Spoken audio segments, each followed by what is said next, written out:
Welcome back to another video. How are we doing today, everyone? Lots to talk about as always. The NFL season is winding down, and with it comes the playoffs. But before we get into the playoffs, since we're on the topic of the playoffs, Jay, the Eagles clinched the NFC East division. They broke the curse. They broke the streak. Boo, yeah, boo. But haven't had back-to-back winners since '04. So let's talk about this. Are the Eagles back on track for the playoffs, Jay? Yeah, they had two get right games, and that's really all it took. The one thing I want to say, man, is these weren't the gimme games, and I know a lot of people are like, well, it was just the Raiders, well, it was just the Commanders, and they didn't have starters in, and all that good stuff. But at the end of the day, if you look back to 2023, I don't want to, I want to remind everybody that we were 10-1, and then we lost like most of our last like 6 or 8. I forgot how many other games. But we lost to teams that weren't good. We lost to, I think, the Cardinals. We lost. So in 2023, it wasn't just the Cardinals. Like, those losses mattered, and then it said something about what was going to happen in the postseason. What you did manifest into a pretty much blowout win to the Bucks. So this is different. And clinching the division does matter.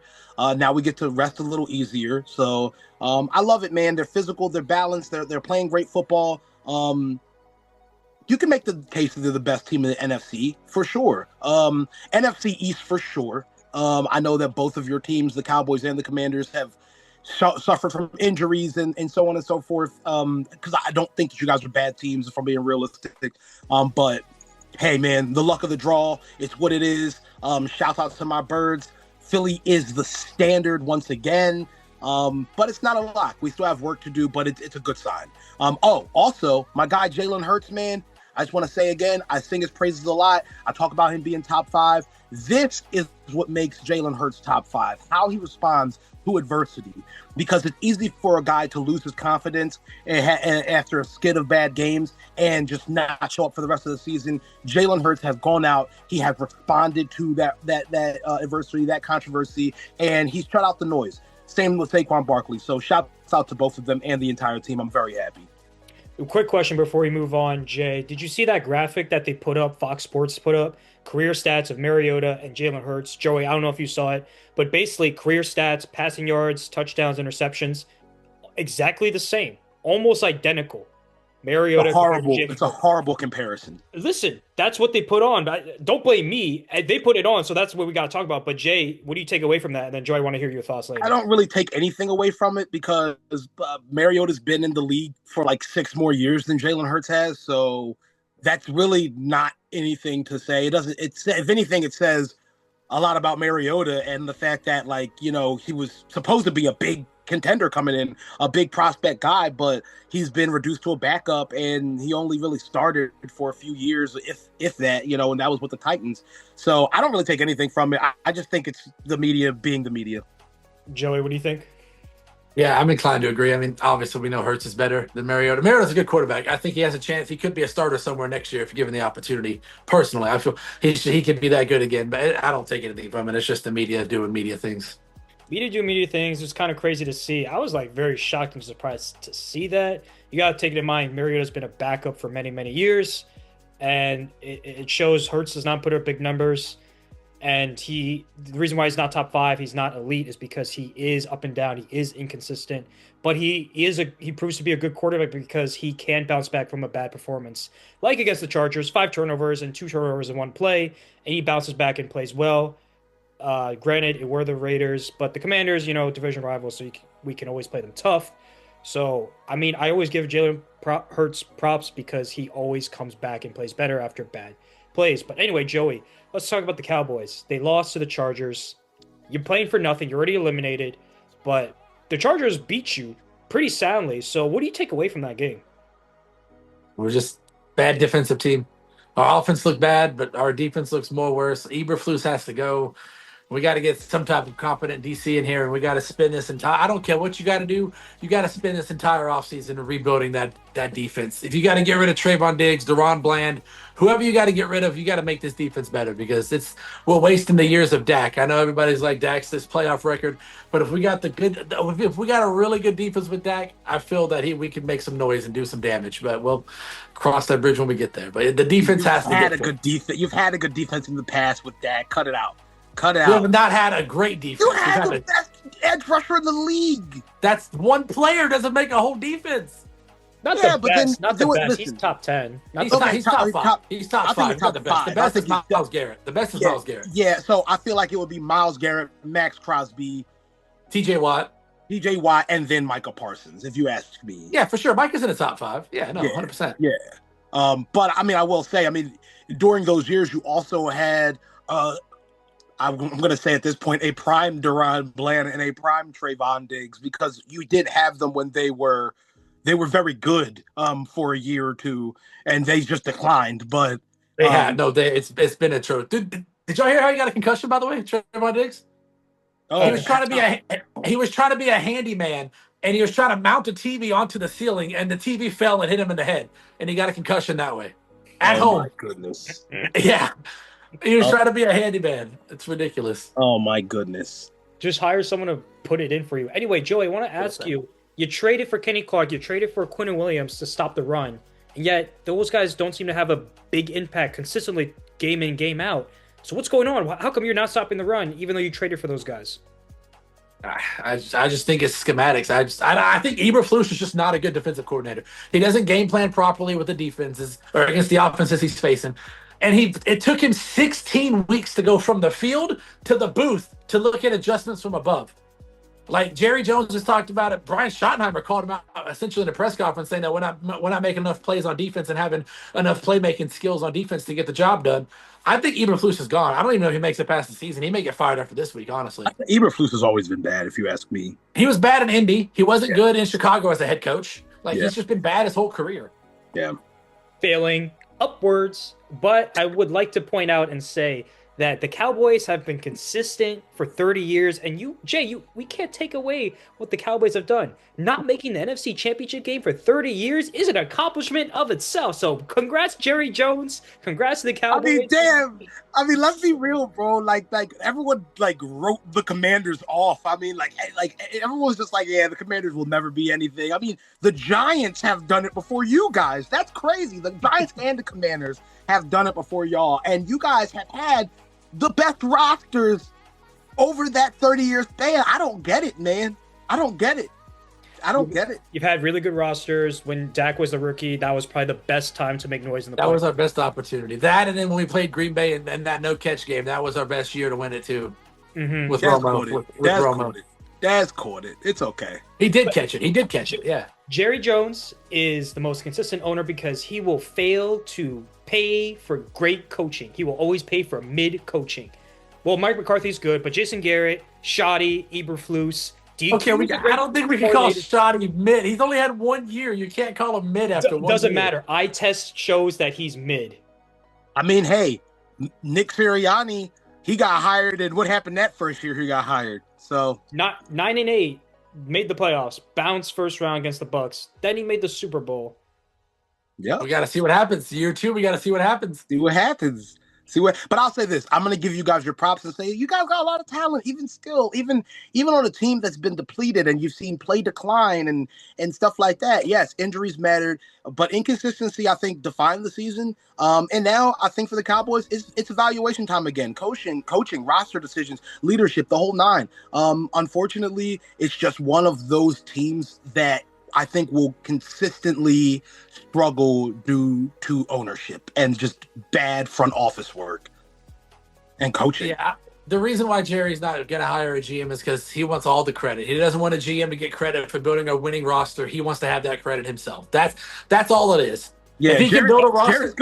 Jerry's gonna retire and become an Eagles fan. If he can build a roster that wins a Super Bowl, he's gonna take credit for it. He doesn't want to hire a GM for that. That's why he's the owner and GM. Yeah, absolutely. Let's move off the NFC East. Let's talk about what happened in Denver. Mile High City, Jacksonville Jaguars, a small town team, a college town, goes to All town Denver, team. belt to ass to the Denver Broncos, supposedly the best defense in the entire NFL. Trevor Lawrence carving them up. Have we finally seen Trevor Lawrence live up to his potential, Jay? Yeah, I mean, listen, Trevor Lawrence is playing the best football of his career right now. He looks decisive, he looks comfortable, he looks in control. The Jaguars offense finally fits his strength, and that win over Denver, it matters. Okay, they end their losing streak against a good team that everyone sees as one of the best right now. Now, granted, we know that the Broncos, play a lot of teams close, even bad teams. But for them, I think that this is the most concerning thing for the Broncos because you can't do this every single week. And we finally saw it rear its ugly head, against the Jaguars. Now it doesn't erase past inconsistencies on the Jaguars offense, but what I will say is that it is a very good sign at a very good time of the year. And at the end of the day, it changes the conversation that we're about to have. The question now isn't if Trevor's the guy. The question is how high his ceiling is. That's what I'm asking. All right, Joey, does that show that the Jaguars are for real, or does that mean the Broncos are frauds? What's your takeaway from I that? don't I don't think Denver's frauds. I really don't. They just ran into a really good team. I do think Jacksonville's for real. They can make some noise in the playoffs. But I wouldn't say Denver's a fraud. They have played teams close. They play down to their competition. That's the biggest issue. They can't seem to always just get a lead and stay ahead unless they play the Cowboys. That's But they very, play down very, to very good, term right there. They play down to your competition. they play down to their competition. No matter who they play the Raiders. I mean, a division team. They play the Raiders. Play down to them. Any team really. They play the Eagles. They came back and beat them. That was a comeback win. But I don't think they're frauds. I just think Jacksonville's a really good team. I All don't know right. that Jacksonville is a really good team, though. I mean, I just feel like They they're went good. into Denver where they were undefeated at home and beat them on an 11-game win streak.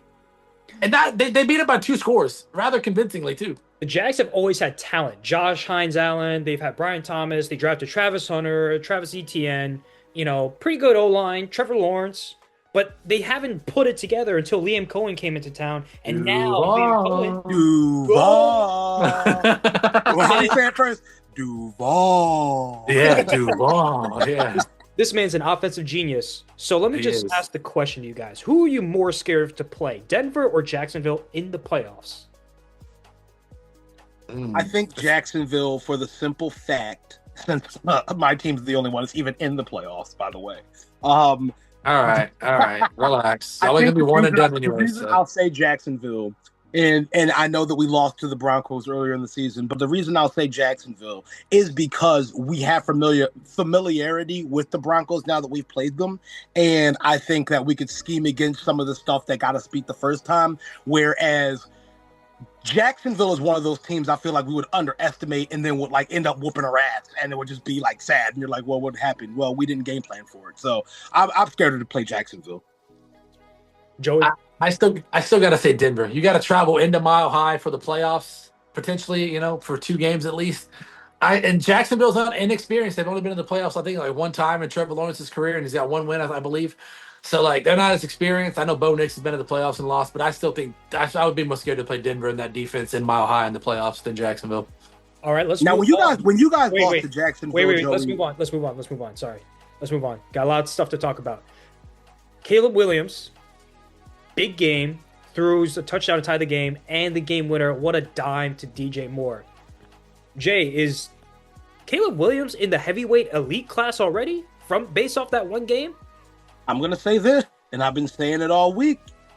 I think that this was a career-defining moment for Caleb Williams. He showed that he was real. He showed poise. He showed command. He made real NFL throws. You know what I'm saying? Where we were questioning, man, is this guy, is he even advancing? But where we saw flashes last year and a lot of this year, this right here was one of those wins where it was wow, in the clutch, he has to, game on the line, you know what I'm saying? He does it. He goes out there and he does it. And that's why I think great quarterbacks should be defined. In those clutch moments, can you get the job done? Can you win your team the game? If Caleb Williams throws that ball just an inch higher, it's an incomplete, they lose.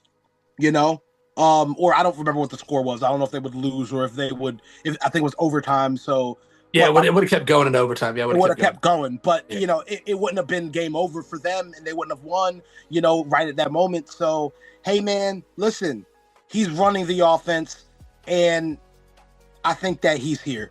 That being said, it's still one game, so we'll have to see where he goes from here. But yes, Joey, your thoughts? I would say he's close to getting up there. He's much more improved compared to last year when you give him an offensive line. You got Ben Johnson, who's obviously an offensive mastermind. But yeah, he's taking control, like Jay said. He's the command, poise. Like he's got the most fourth quarter comebacks in the NFL. I think this season, I think he's got 5 this season. That's the most in the NFL this season by a quarterback is Caleb. So he's getting there. He's getting close, in my opinion. All right, all right. These Bears fans on Reddit, especially, I kind of stalk their Reddit. They keep talking about, oh, we got the better quarterback. Oh, we want to see Jaden Daniels hurt. Like, you got some trash scumbags saying that kind of stuff. Yeah, they really do. They are really insecure about picking the better quarterback, where Jaden's way better than Caleb last year. And yes, Caleb has been playing better than Jaden this year. Jaden's been hurt, but I'm just gonna say, I think Jaden's still the better quarterback. If you're Chicago, if you're happy with your quarterback, then just be happy. We're happy with our quarterback. You should be happy with yours. You shouldn't try to compare both because both are different players. Happy with mine.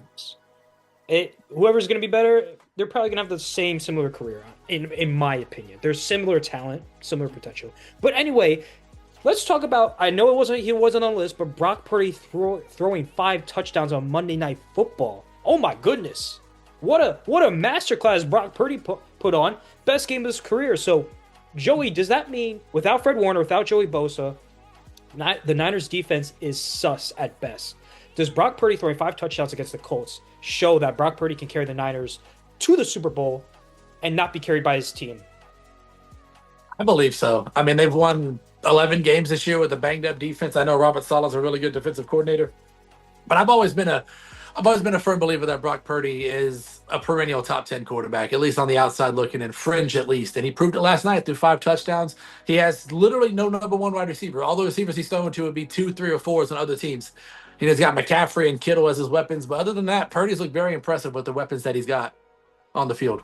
Jay, what are your thoughts? Well, I said earlier a few weeks ago that if we were on that the show with John and we were talking about who we would give the bag to, I put Brock Purdy on that list for the simple fact that games like this where he goes out there and he absolutely does it. I mean, it's easy to go out and have a fluke season and go to the Super Bowl and go from Mr. Irrelevant to someone who everyone's talking about. But it's hard to keep that going and keep that consistency up. So what I'll say is it definitely is one of those, once again, another career-defining moment, like we talked about Caleb Williams. Now we're going to Brock Purdy. I think it's a career-defining moment. I think that his ceiling is higher than people think it is. And this is coming from somebody who really has like an unofficial. I'm an Eagles fan. We have like a really unofficial a rivalry going with his team. With who we. Jeez. The Niners. The Niners. Yeah, excuse me. It's an unofficial rivalry going on with the Niners because of, what happened in the playoff game a few years ago when Brock Purdy hurt his hand and all that stuff. So, but at the end of the day, if I'm being subjective, I think that the guy, I think they got something there. I think they should stick with him, and I think that he could get them some. He can possibly get them a ring in the future. Not this year. Been there before. He's been there before too. He's been to the Super Bowl before. He's played in those big games. So very understated too. Going to the Super Bowl, people try to act like that's something to sneeze at, and it's not. It's hard. You have the experience of going. That's what does it mean to be? What is a Super Bowl appearance? What are you talking about? Like that means the world. Honestly, the only thing best thing is winning it. So.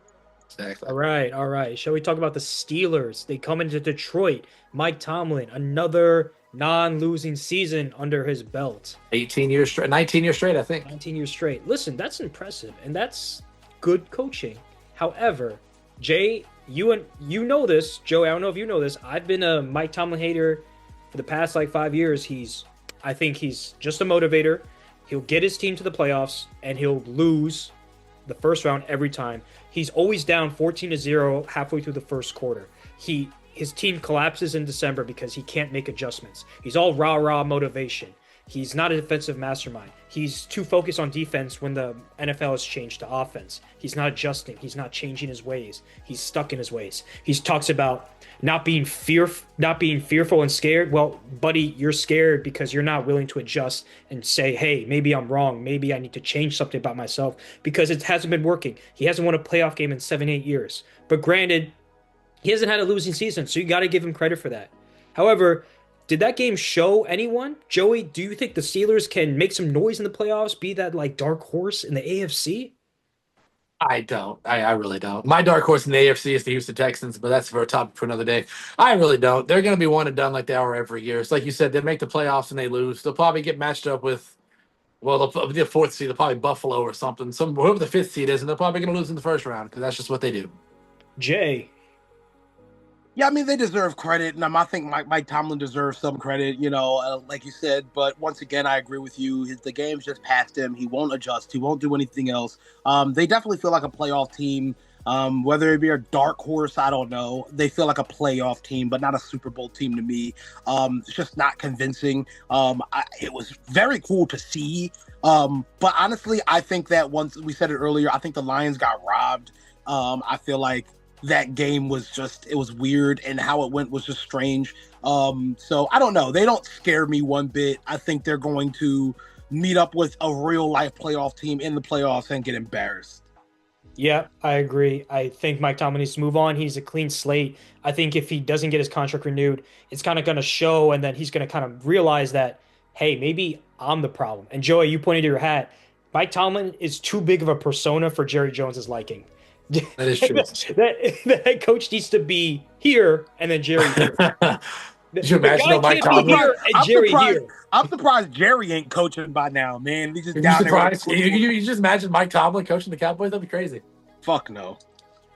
Give me one way to hate Mike Tomlin in fucking less than.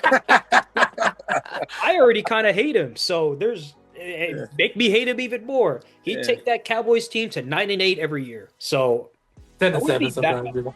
I'll take it. 9-8 every year sounds good to me. We've been 9-7 for a long time. Years before we were,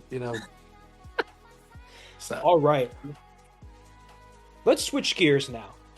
Since it's Christmas, let's talk about cooked or cooking, but we're gonna switch it to naughty or nice. So the naughty means you're cooked. The nice means you're cooking. So Jay, give me your players or teams. Okay, I got three. I got three players off the bat. We talked about all of them.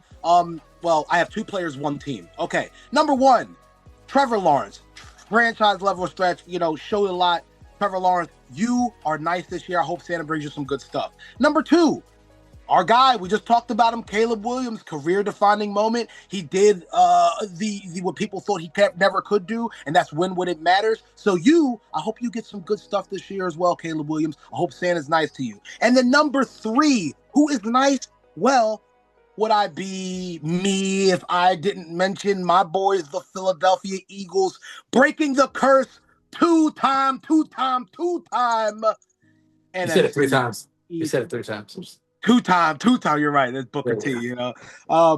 Division champs, contenders, going at it. I'm excited. They looked good, so hopefully they can keep it up. So they're nice today. I hope Santa's good to them as well. As for naughty, I only have one person or team, should I say, on the naughty list, and one of their fans is in here right now. The Dallas Cowboys. Your season is over. Expectations unmet from a team who said they were going to the playoffs this year, and even thought that after they came back at 21, from a 21-point deficit against the Eagles, that they were still going to go to the playoffs. Well, that 1% chance turned to a 0% chance with the Philadelphia Eagles win. So shouts out to the Cowboys. You're getting cold this year. Joey. That's smart. It's actually getting cold this year. The Tampa Bay Buccaneers, they're on my naughty list this year. They looked real bad. They started the season 5-1, promising. They lose to the Philadelphia Eagles, and then after that, it's just an uphill battle. They lose to the Panthers. They are one loss away from losing the division and missing the playoffs. Carolina, if Carolina wins on Sunday against the Seahawks and the Bucs lose, Bucs are out. If they lose one more game, the Bucs are out. They could lose Week 18 to the Panthers and get swept. They lost to the Saints. Baker Mayfield does not look the same Baker that we've seen before. So, Tampa, you get coal in your stocking this year. My Or guy, this week, I should say. not even my guy, not even my guy, the guy who's on my guy's team, DK Metcalf, punching a fan. First of all, think about this. The, there is feet of space between the players and the stands. So why, DK Metcalf, are you by yourself going to the fans, to the stands, and there's like a 10-foot drop? Why are you talking up to the fan like that? And Joey, thank you for mentioning this. The fan only said his government name, his full name. So DK Metcalf, why are you crashing out? I swear, receivers crash out as soon as they touch Pittsburgh. As soon as they get to the Pittsburgh locker room, they start crashing out. And boy, got my guy, 2-game suspension, no pay, so if you lose $500,000, the Steelers could potentially void $55 million. Probably not going to be that amount, but they might void millions and millions of dollars. So you fucked up, DK Metcalf. You're going to get coal and loss of fucking money this year and the rest of your career. So DK. And can I add to that just really quickly? Of course. It's just crazy because, like, I mean, he tried to lie and say, oh, yeah, someone said something racial and said something about my mom. Like, I just want to say, you get extra cold because that's disgusting. There are actual incidents where people say disgusting things about someone's race or horrible things to somebody or about someone's family member. And this was not one of those times. So to lie about it and try to pull at the heartstrings to try to make people like understand you, and then the proof comes out that that's not what happened. That's just not acceptable, man. You got to do better. And I know you're probably not watching. You just got to own up to it, like this. Yeah, own up to what you do. You lost your temper. Say, hey, I fucked up. I did it. You know. Yeah, over something stupid. You lost your temper. Just be a man and admit it. Like, it's just bad. I would, since he lied, I would void $55 million from his contract just for that. We're not talking about this enough. This is like serious. Like, you punched a fan. I hope that fan sues you too, DK. Not only do the Steelers would void the $55 million, I hope that fan sues you for millions and millions of dollars because that is uncalled for. You are an elite. And then he tried to and then on top of that, he said that apparently that fan's been following him since the Seattle days. But players have a right to fill out like a report about it, and there's been no report filed from DK saying that fans been following him around, heckling him since Seattle. So like something's not adding up here. Like I don't know, you know what I mean? To Jay, you made a great point about like there are real racial incidents, and that's gonna water down because DK Metcalf lied. Like. Because we live in a time after COVID and the pandemic where everyone's like a little more sensitive to racial topics, which is okay with me. But if you come out and lie and say, "Oh, this happened," when it really didn't, you're watering down real incidences, and it's going to take the fact from people who are really being abused verbally and all that from racial stuff being sent towards them. Let me just say that. So, yeah, I agree. Great point, Jay. Yeah. College football. Let's talk about that. I got Georgia winning the whole thing. Now that JMU and Tulane are out the door, the big boys are coming to play. The real teams. So those guys are like the Make-A-Wish kids coming in to just say, hey, let me get a touchdown in the game. Nah, they're gone now. So I got Georgia winning this game. Joey, who do you got? The whole thing. Still got Ohio State. They look so good. Even though they lost to Indiana, Ohio State looks really good. Like they might repeat. I mean, Georgia. I think Georgia's the only team that can compare to them, and they're actually going to play in the semifinals if they both win their games. Georgia, Ohio State's playing in the semifinals, and I think the winner of that's going to win the Natty. But I think it's going to be Ohio State that wins it. Jay, what about Indy, guys? Let's talk about Indiana. Yeah, you know what I'm saying? Listen, man. Listen, I love. They did beat Ohio State, so I mean, they did. Yeah, I mean, I like the Hoosiers. I know that's like the safe choice. I know a lot of people, those are like the top three, the people we said. But I mean, overall, quarterback leadership. They got a Heisman winner now. Dynamic playmakers, offensive line, top 10 defensive line, front seven dominance, depth in the secondary. The staff is experienced. The coaching is great. I think that Indiana is looking real prime to win this Natty this year. And I think that's going to be a change of pace from the previous Ohio States and Georgias and guys like that, because we haven't seen the Indiana Hoosiers do anything for a while. So shouts out to Indy. I'm going with them. Hey, dark horse, Texas Tech. Texas Tech can make some noise too this year. I don't know about Texas Tech. I think Miami could. Miami's defense is crazy. Miami plays Ohio State this week, so we'll see. Oh, no, in 2 weeks, so we'll see. Oh, we'll see. The U. Okay. Since we're on the topic of the college football playoffs, this is a bigger story than the playoffs itself. Notre Dame, I think, in my opinion, are acting like a bunch of bitches. And you know why, guys? is because Notre Dame hasn't been relevant for 20 or 30 years. They were so dominant in the 70s and 80s that no one gave a shit if they were in a conference. Now that the playing field is even, they're not in a conference, so they don't play the big boy schedule. They're not in the Big 10, they're not in the Big 12, ACC, or they're SEC. So they have to find that USC matchup and say, hey, we're going to play USC and beat them, a ranked team, and then say, hey, we're ranked, we beat a good team, so let's get to the playoffs. But their schedule is a cupcake schedule. They should be undefeated, but that does not mean next year that they deserve to be in the college football playoffs. And USC pulled out of that rivalry game, so that means that the USC is playing good teams. They're in the Big Ten now for football. They're playing really, really good teams pretty much every week. So why would USC take a chance and say, hey, let's go play Notre Dame? They're a good team. They might not be great, but they're still a good team. We could lose to them and get us out of the playoffs. That doesn't benefit USC. Notre Dame had everything to lose, and the AD is saying, oh, he's crying to say, we need to be top 12 to make the college football playoffs. Bro, no one gives a shit about Notre Dame, bro. It's a great school, but you have been relevant since Rudy. Yeah. Newt Rockney, y'all. Newt Rockney. Since Rudy and Monte Teo, but people know Monte Teo about his pretend girlfriend. About his girlfriend that doesn't exist. Exactly. Monte Teo. So, Notre Dame, you're a bunch of bitches. Just shut the fuck up, join the Big 10 or the Big 12, and call it a day and play a big boy schedule. Your thoughts, guys. Go ahead, Joey. Yeah, I don't know why they're not joining. I mean, I know it's probably because of TV rights deal, but like NBC makes millions, if not billions, of dollars on what they do every year with their programming. They can join a conference and still have a good TV rights deal with NBC or CBS or whatever they want to do. Just get in the conference, like you said, play the big boy schedule. Have a good record, win the conference championship. Then you can get your ass in the playoffs and do something. But until then, they're just going to keep being little babies and crying about everything. Jay. Yeah, it's like they don't want to do the work, but they want the rewards. It's like it doesn't make any sense. You know what I'm saying? It's like, hey, I want to eat the cake, but I don't want nothing. I don't want to bake it. You know what I'm saying? Like, nah, bro. Like, you know what I'm saying? This isn't a restaurant. Go out there, bust your ass, earn, play some real teams, and then you'll prove that you want to go. I mean, unless you just want to beat up on bad teams and then go to the college playoffs and get embarrassed like a bunch of dumbasses. You know what I'm saying? So I think that it's just, it's one of those silly things. Like college football has been a lot of weird shit going on this year, though. But Notre Dame's in it's like a group science project. They're just the ones that don't do all the work, but they want to get the good grade. Yeah, they want the good grade. Yeah. Ridiculous. I just want to point out Texas should have been over JMU and Tulane. You can't tell me Texas is not better than those two schools. I already called them Make-A-Wish kids.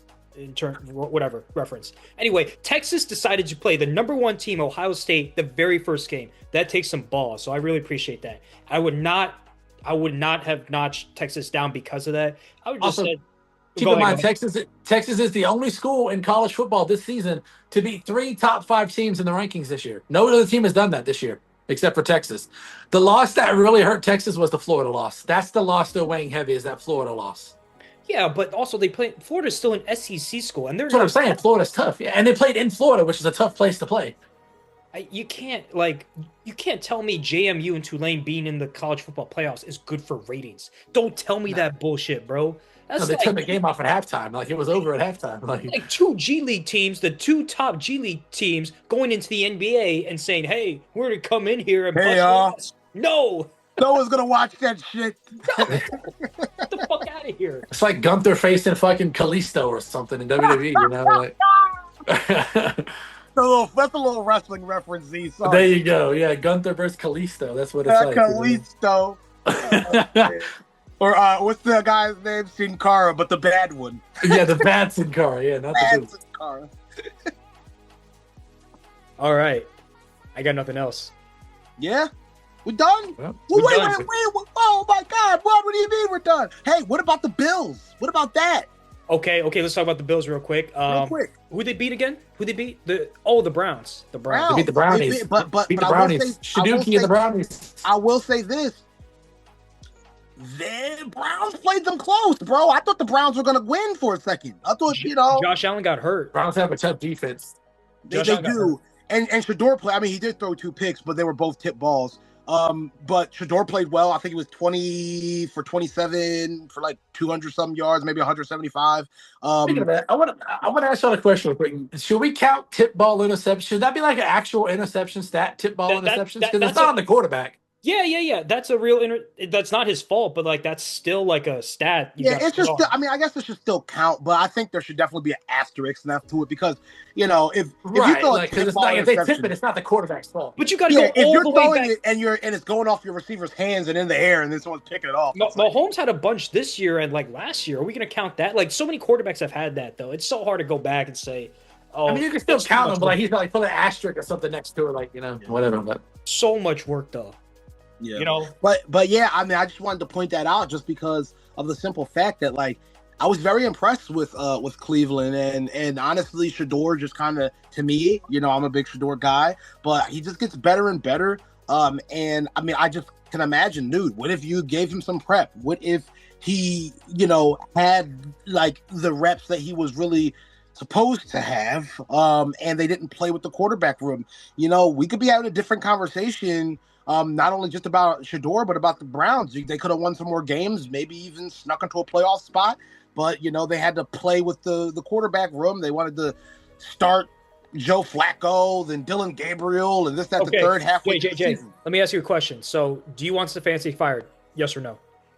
Yeah. Okay. Who do you want as head coach for the Browns next year? Lane Kiffin. No, I'm just kidding. I don't know, man. I'm surprised you didn't say Dion. I'm surprised you didn't say Deion Sanders. I mean, I don't think I would love that. And I think that would maximize Shador's potential because Dion knows how to coach Shador better than anybody. But He wouldn't do it though. he wouldn't do it. That's the only thing. I think he might be done with coaching, period, because I think he's had too many health problems.